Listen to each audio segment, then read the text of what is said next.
This is the Iowa Weather Report for Wednesday, August the 5th, 2015.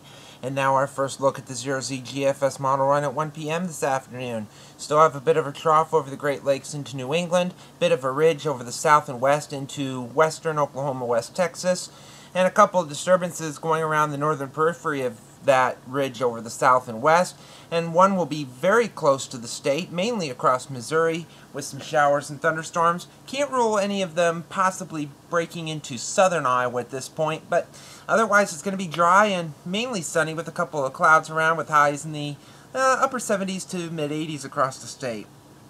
As we go into Thursday, another system is going to be moving in from the north and west. This one's a little more vigorous than this one that's today to our south. This could bring us a little bit of activity across our western counties Thursday, and this may squeeze into the eastern counties into Friday, although the chances look fairly remote, and there could be a lot of dry air around that could keep a lot of this precipitation away, but the chances look to be a little bit better than they were yesterday, so we'll keep watching it. Readings still mainly in the 70s and 80s, and that looks to be the case as we move into the weekend as well.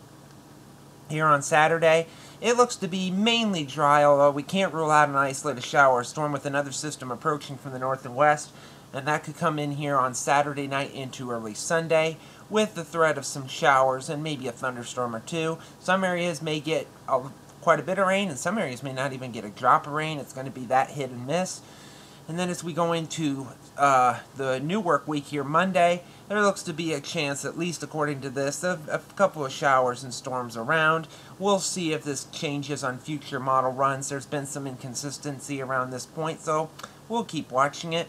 But we do know by Tuesday, that's off to the east. It turns drier as we move into the week, Tuesday, and even into next Wednesday as well, as readings still likely in the around 80 to 85 degree mark. It will be drier, but we're still going to be under the influence of this trough just to our east. The ridge over to the west is going to be expanding a little bit, so this may warm temperatures up as we go toward the middle of next week. We'll have to wait and see on that. System over Canada, system over New England, pretty much the main storm systems at this point. Monsoonal flow continues over the south and west, but around here it looks fairly dry with temperatures fairly close to seasonal levels. A bit cooler in the eastern counties versus fairly warm across our western counties. Going into the extended period on the 16th, that ridge over the west flattening out in mainly over the southwest. Fairly decent trough over the Great Lakes at this point, and that's going to swing in some more cooler air, especially into the areas from about Iowa eastward. And that's going to keep the temperatures maybe a bit below average, maybe highs only in the 70s to near 80, which would be about 5 to 6 degrees below average for the middle of the month of August. Some showers and thunderstorms possible to our east. To go to the end of the forecast on the 20th, we pretty much have a weakness in the flow across the northern plains into the upper Midwest, with a system coming in from the north and west. Still have a bit of a ridge over the southwest and another over the south and east, pretty much a western extent of the Bermuda High. But in the middle, showers and thunderstorms possible, and it looks like the Gulf could be opened up, so that could bring us more precipitation if this is to be correct. So we could see some activity toward the middle and end of the month of August.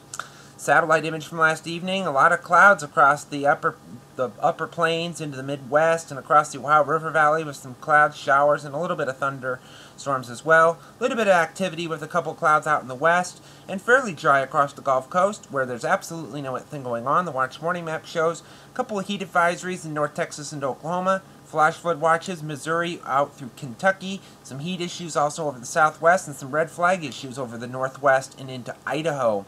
QPF chart precipitation over the next 5 days. This goes through Sunday evening at 7 o'clock. Shows rainfall around here, maybe a half to 1 inch. Some areas may get less, some may get more. A lot more around St. Louis, where they could get 2 to 3+ inches of rain.